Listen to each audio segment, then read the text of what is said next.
Je voudrais juste te dire un mot avant la fin de cette émission de cette agression. Non, parce que c'est important d'en parler. Toutes les agressions se valent. Et là, franchement, moi, je suis très choquée. Il y a 4 jeunes qui ont attaqué donc un prêtre. Ça s'est passé hier et qui ont menacé d'incendier son église.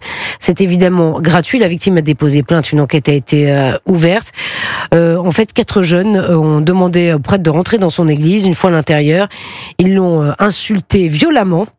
Et on ne sait pas pourquoi. Les suspects ont également menacé de mettre le feu au lieu de culte avant de prendre la fuite. Le lieu de culte a été sécurisé pour la messe de ce matin. Je rappelle que le 18 avril dernier, pendant le week-end de Pâques, il y a 2 prêtres qui ont été agressés dans des églises en Normandie et dans les Bouches-du-Rhône.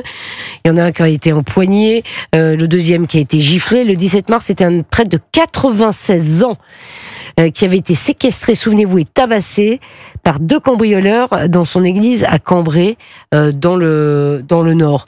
Des agressions gratuites de religieux qui ne demandent rien à personne. Oui, il y en a eu aussi un Nîmes, je ne sais pas si vous l'avez cité, celui-là. Oui, à Sainte-Eugénie. Oui, c'est vrai, vous avez raison.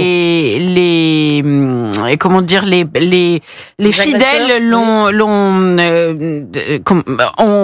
paralysé l'agresseur. Mais néanmoins, il a été extrêmement traumatisé. Et moi, j'avais eu un témoignage de ce prêtre par journaliste interposé de Boulevard Voltaire. Il avait été traumatisé parce qu'il se disait, mais en fait, je peux plus laisser ma paroisse ouverte. C'est très important pour des prêtres de pouvoir laisser leur église ouverte. Aujourd'hui, ils craignent pour les biens, mais ils craignent aussi pour les personnes. Et il y avait aussi, vous aviez parlé, je crois, de Beaucaire.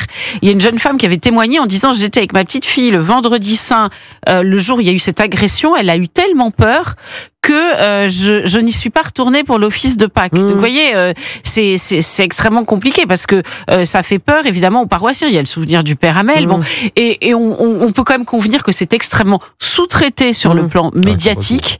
Alors, pour ça que je voulais qu'on en parle aujourd'hui. Alors, les actes antichrétiens, dès qu'on dit, mais écoutez, les actes antichrétiens sont extrêmement nombreux. On nous oppose 2 arguments. Le premier, on nous dit, mais c'est souvent des attaques de biens, pas de personnes. Enfin, il y a quand même. Mais là, ce sont des attaques de personnes. Dont un prêtre de 96 ans. Et puis, on nous dit, ah oui, parce que vous comprenez, comme il y a beaucoup d'églises en France, c'est normal que cette religion-là soit plus attaquée statistiquement. Vous voyez, donc c'est une façon de minorer le problème. Je ne sais pas si on attend un drame, vous voyez, mais nos grands-parents se relèveraient. On aurait des hibernatus, comme dans le film de, je sais pas, Louis de Funès. C'est Louis de Funès. Eh bien, ils se diraient, mais attendez, vos églises sont gardées pour aller à Pâques, rentrer à la messe de Pâques. Vous avez besoin d'avoir des soldats de sentinelle devant chez vous, devant la messe de minuit. Mais comment en sommes-nous arrivés là? Vous savez, les chrétiens d'Occident sont en train de se muer en chrétiens d'Orient. Peut-être qu'il va falloir faire preuve du reste du même courage à un moment. Oui, exactement.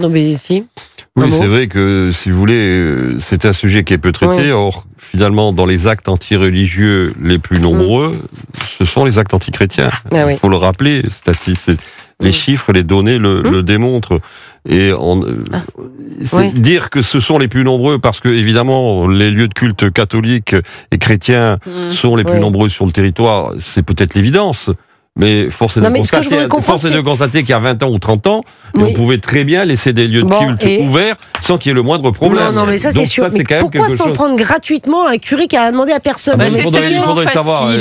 Vous savez, c'est tellement facile. Quel est l'intérêt? Parce que c'est quelqu'un qui est non violent par construction, par vocation. Donc, avec des gens qui ont des comportements de sauvageons, comme aurait dit Jean-Pierre Chevènement, ils vont frapper les plus fragiles. C'est classique. Le catho-bashing, c'est tellement facile. Et puis, il y a quand même là aussi une responsabilité sans doute de ceux qui font porter à l'Église tous les péchés du monde, pardon, mais moi je pense que ça compte. Donc on se croit tout permis dans une Église, tout est permis. Et agresser un prêtre, il ripostera pas le prêtre. Donc c'est vraiment d'une lâcheté sans nom. Moi ce qui me vraiment me frappe avec les délinquants d'aujourd'hui, c'est que vous voyez, autrefois c'était pas des enfants de cœur, loin s'en faut, mais il y avait un semblant de code d'honneur entre eux. Vous voyez, aujourd'hui on viole les vieilles dames, on tabasse les prêtres. Il n'y a plus rien en réalité. On crache sur les biens qu'on vient d'écraser. On fonce sur les pompiers. Voilà, exactement. Donc c'est vrai que ça, s'il y a un signe d'ensauvagement, c'est bien celui-là. Oui, c'est incroyable. Mais c'est exactement ça. C'est un ensemble. Vous avez entièrement raison. L'épouvantable actualité autour de ce sapeur-pompier volontaire ce week-end, on est aussi l'illustration. On est très choqués que les pompiers. C'est épouvantable. Ils font quoi, les pompiers? Ils sauvent des vies, les pompiers. Mais c'est la confrontation de 2 France aussi. Moi, j'ai écouté Retailleau sur la fabrique des barbares. Il a raison. Il a raison formellement, il a raison factuellement. Mais si vous voulez, Reportez-vous 30 ans en arrière, vous écoutez Jean-Pierre Chevènement, qui était également ministre de l'Intérieur, il disait à peu près la même chose, puisque c'est le premier à avoir parlé de sauvageons. C'est-à-dire qu'en fait, les hommes politiques depuis 3 décennies sont comme les greffiers de tout ce qui se passe dans le pays, mais ils n'arrivent pas à trouver, ou en tout cas en mettre en place, les solutions qui permettraient bien évidemment de contenir et voire surtout de faire reculer ce type de phénomène. Merci beaucoup Gabriel Cluzel, Arnaud Benedetti d'avoir été dans cette émission ce soir.